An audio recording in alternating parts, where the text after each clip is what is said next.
जय मसीह की। Praise the Lord. फिर आप लोगों के सामने दान के लिए या भेंट के लिए आप कह सकते हैं,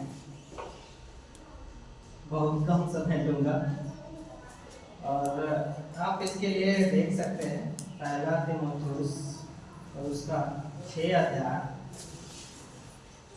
पहला तीमुथियुस उसका 6 अध्याय और उसका 17 से 19 वचन मैं आपके लिए पढ़ता हूँ।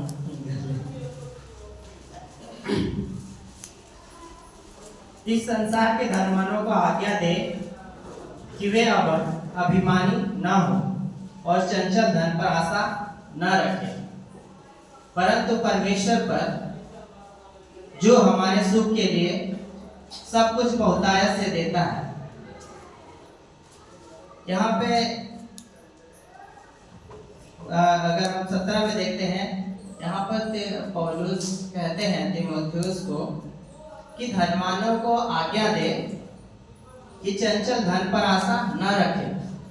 आप देख सकते हैं या जानते होंगे कि मनी एक पावर है, उसमें शक्ति है, लेकिन इससे कहीं ज्यादा शक्ति परमेश्वर में है। यानी हम कह सकते हैं God is more powerful than anyone else. तो यहाँ पे उनको समझा रहे हैं कि लोगों को आज्ञा दे, धनवानों को आज्ञा दे कि चंचल धन पर आशा न रखें और अभिमानी न हो, परंतु परमेश्वर पर जो हमारे सुख के लिए बहुतायत से देता है। परमेश्वर हम लोगों को बहुत कुछ देता है और हमारे जहाँ तक ये वचन बताता है कि सुख के लिए बहुतायत से देता है। हमारे पास इतना होता है कि हम अपने जीवन को सुख पूर्वक काट सके। यहाँ पे लिखा है 18 वचन में, वे भलाई करें और भले कामों में धनी बने और उदार और सहायता देने में तत्पर हो। मैं धन्यवाद करता हूँ पास्टर जी का कि इतना लेट मुझे मौका मिला। अगर मुझे पहले बता दिए होते तो मैं कुछ सोच नहीं पाता। तो जब मैं बैठा था तो मैं सोच रहा था एक कहानी, जब हम बचपन में पढ़ते हैं, वहां पर एक आदमी यानी उसकी औरत ही रही होगी, वो थोड़ा सा सहायता देने में तत्पर नहीं रही। तो वो इस बात से लेकर एक छोटी क्लास में सिखाया गया या पुस्तक में था, मुझे एग्जैक्ट नहीं, लेकिन उसका शीर्षक मुझे पता है। तो वो इस बात को लेकर परेशान रहा व्यापारी कि मेरी पत्नी लोगों की सहायता नहीं करती है। तो वो उसको सुधारने के लिए या उसको बताने के लिए एक बात, एक कहानी की तरह उसको बोलता है कि यदि तुम अपने मुट्ठी को हमेशा के लिए खोल रखो तो तुम्हारा हाथ क्या होगा? तो वो बोलती है कि अकड़ जाएगा। अगर फिर वो बोलता है अगर तुम अपनी मुट्ठी को हमेशा के लिए बंद कर रखो तो क्या होगा? तो वो औरत बोलती है कि अकड़ जाएगा। तो उसका मतलब कहता है कि इसीलिए हमें अपनी मुट्ठी को समय समय पे खोलते रहना चाहिए। तब उस औरत को ये बात का ख्याल आता है कि जो मैं कर रही थी ऐसा मुझे नहीं करना चाहिए। इसी तरह परमेश्वर बोलता है कि हमें उदार और सहायता देने में तत्पर होना है। जब जब जरूरतें हो हम अपनी मुट्ठियों को खोलें, हम अपने हाथों को खोलें और समय पर बंद करें। ऐसा नहीं है कि एक बार हाथ खोल लिए तो हमने खोला था 5 महीने पहले है। मैं उस कहानी को जब समझ रहा था कि अचानक से मेरे दिमाग में यही बातें आती हैं कि वो किस तरह से वो अपनी औरत को समझाता है। अगर वो कहे कि 5 महीने पहले मैंने हाथ खोला था, अभी 10 महीने पहले हाथ खोला था या 10 दिन पहले हाथ को खोला था, तो शायद उसका हाथ अकड़ जाता। इसी तरह परमेश्वर हमें भी यही बातें कहता है। मैं आशा करता हूँ कि परमेश्वर ने की आत्मा ने मुझे इस बात को बताने के लिए प्रेरित किया कि हमें भी अपने हाथों को इसी तरह समय समय पे खोलते रहना चाहिए और उदार और सहायता देने में तत्पर रहें और आगे के लिए एक अच्छी नींव डाल रखें। 19 वचन में लिखा है, यहाँ पर पौलुस समझाते हैं कि आगे के लिए एक अच्छी नींव डाल रखें कि सच्चे जीवन को वश में कर लो। जब मैं इस वचन को पढ़ रहा था तो क्या अगर आपकी सहायता करने से आने वाले जीवन का क्या संबंध है, आपको सोच पा रहे हैं? अगर मैं किसी की सहायता देता हूं या किसी की सहायता पैसे से करता हूं या किसी वस्तु से करता हूं तो इससे हमारे आने वाले जीवन की नींव कैसे तैयार होती है? कुछ लॉजिक नहीं लगता कि अगर मैं आपको अपने इस जीवन में आपको कुछ घटी की जरूरत है, कुछ घटी है, मान लीजिए आपको कपड़े की जरूरत है, मैं आपके लिए कपड़े दे देता हूँ।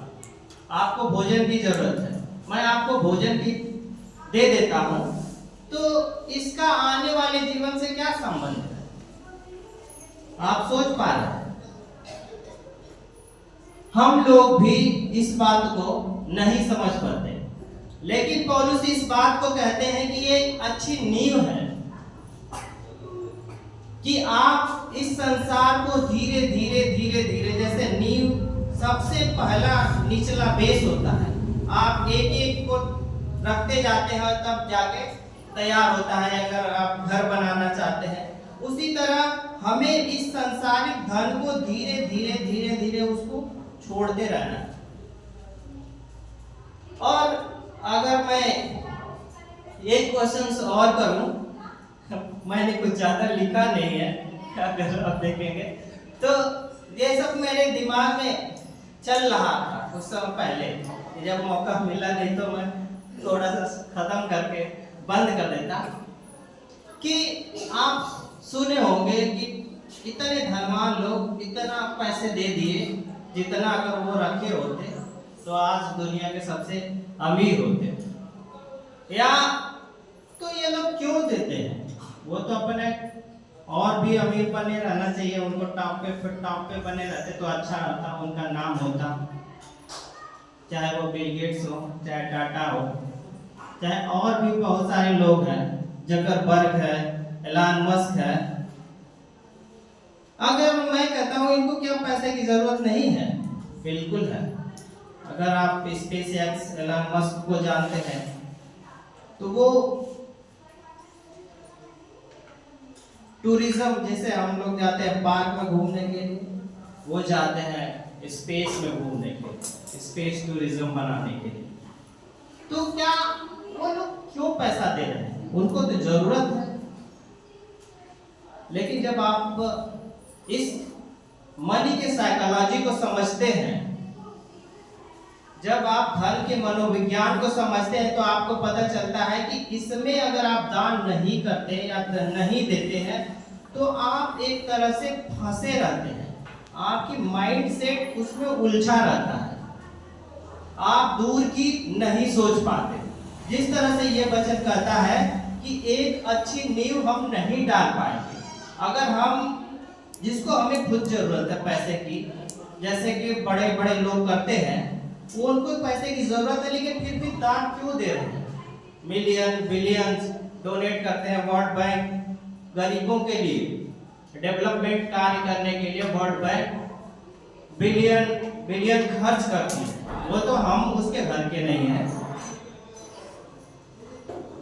किसी व्यक्ति का कोई खास नहीं है, जानने वाला नहीं है कि उसको पानी की जरूरत है। इंडिया में $600 बिलियन दे दिए इनको कि यहाँ के लोगों को पानी, स्वच्छ पानी पहुंचाया जाए। वो हमारे घर के नहीं है। क्यों देते हैं ऐसा? क्योंकि इसके पीछे जो उनका विज्ञान कहता है, मनोविज्ञान, अगर आप मनी माइंडेड है तो आप उसमें जकड़े रहेंगे।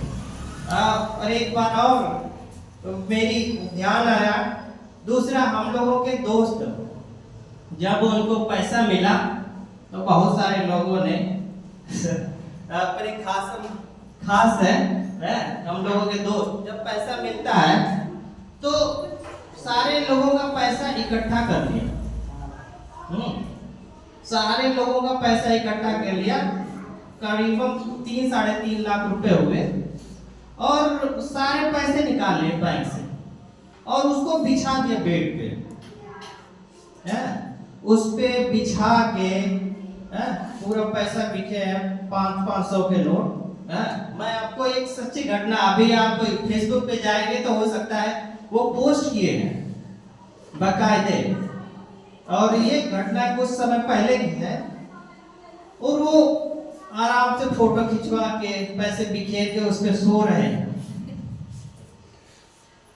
लेकिन आपको क्या लगता है वो पैसे को काउंट नहीं किए होंगे? जब उसको बटोरे होंगे तो क्या लगता है कि उसमें से काउंट किए होंगे या नहीं किए होंगे? यही धन का जो है वो आपको जकड़े हुए। आपके पास है कितना भी धन है, वो आपको जकड़े हुए है कि इसमें से एक भी नहीं जा पाए।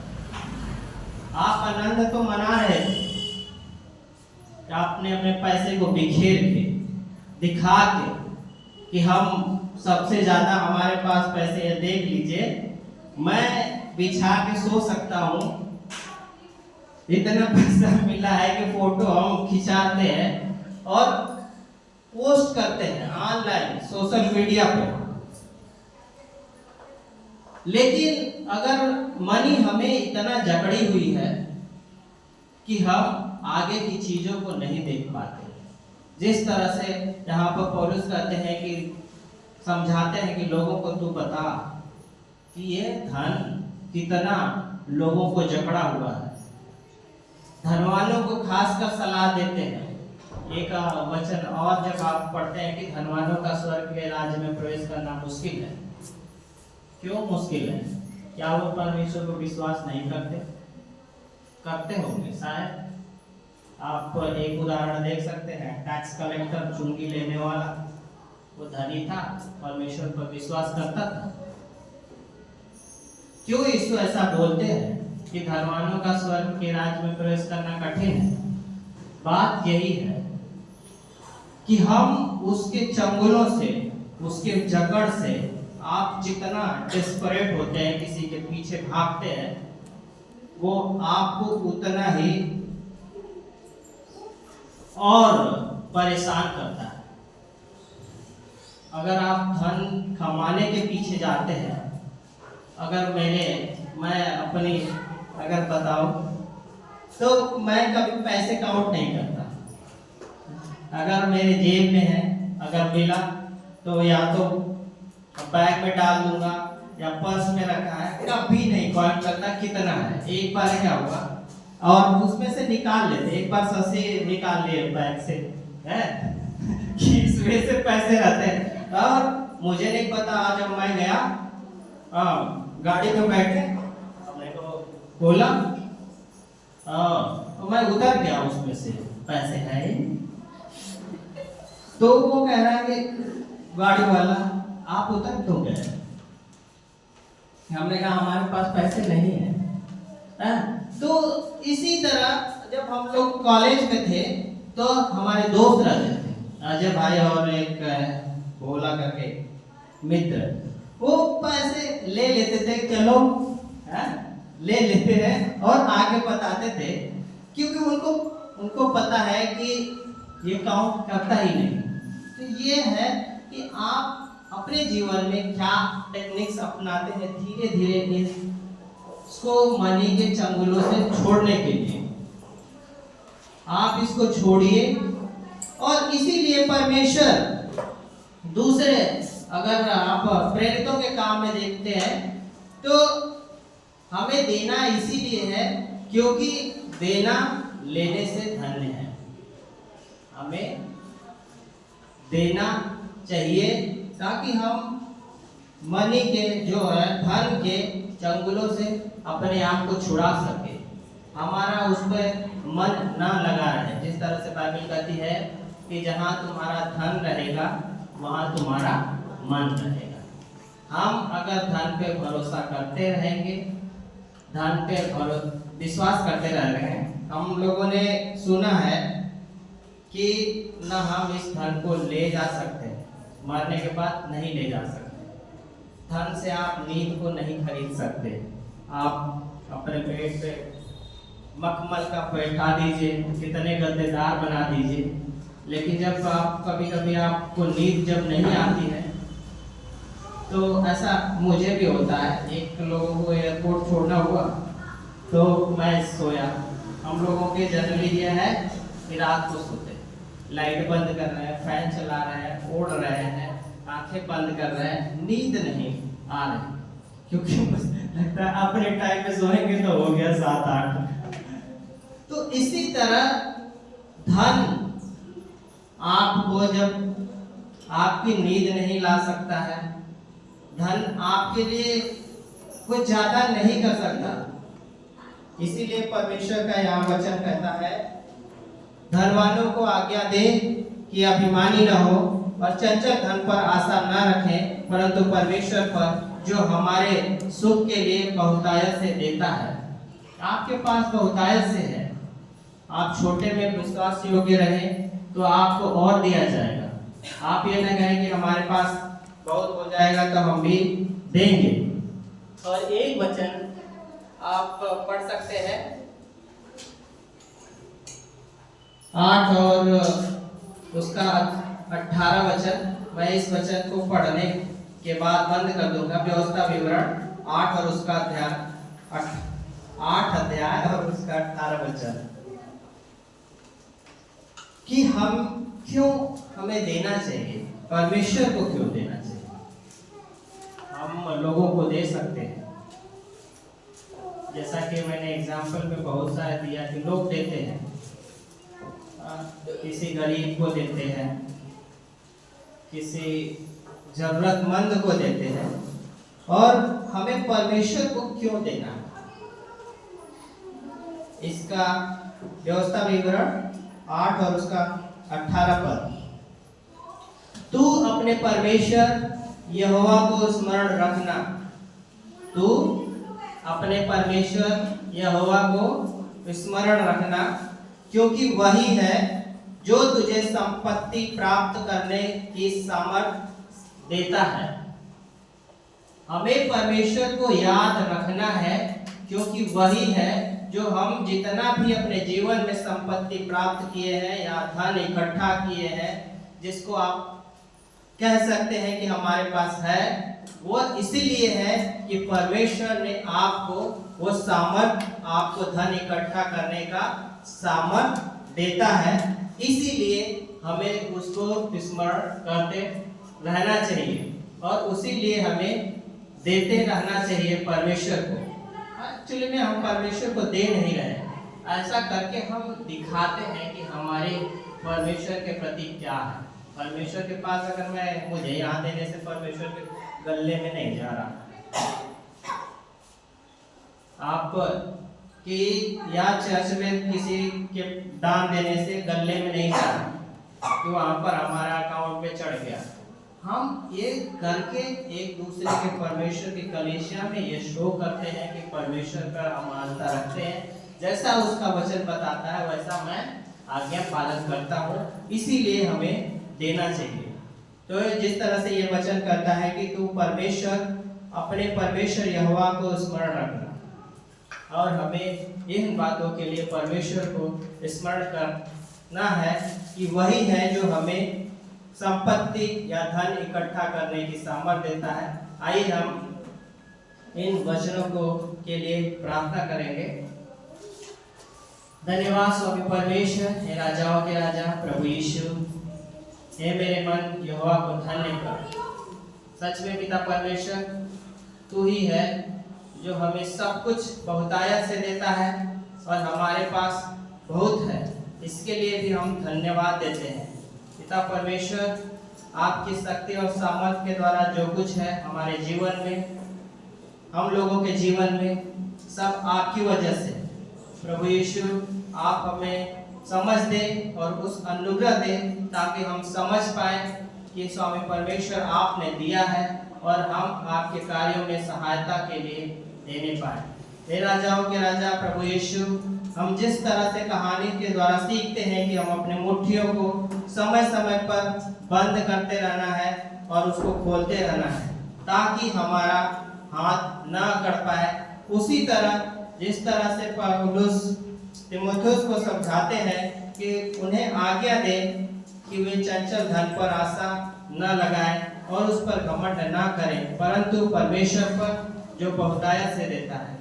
हे पिता परमेश्वर, हम प्रार्थना करते हैं कि हम भी अपने इस बढ़ते हुए, जब हमारी धन संपत्ति बढ़ती रहे, तो हम उस पर आशा न रखें, परंतु आप पर भरोसा रखें, जो हमारे लिए, हमें जीवन के लिए, हमें जीवन के आनंद के लिए बहुतायत से देते हैं। हे पिता परमेश्वर, जिसके पास नहीं है, मैं उसके लिए भी प्रार्थना करता हूँ स्वामी परमेश्वर, कि आपका अनुग्रह उन पर भी हो, उनको कमाने में, उनकी कमाई में स्वामी परमेश्वर आशीष कीजिए, और यदि किसी के पास काम ना हो स्वामी परमेश्वर, तो उसको भी मिले, ताकि वो आपके राज्य में, आपके धर्म के राज्य में देने में तत्पर होने पाए। प्रभु यीशु, हम विश्वास करते हैं कि आपने प्रार्थना सुनी, इसके लिए हम आपका धन्यवाद देते हैं, मानते हैं अनुग्रह प्रभु यीशु के नाम में, आमीन। ज़्यादा टाइम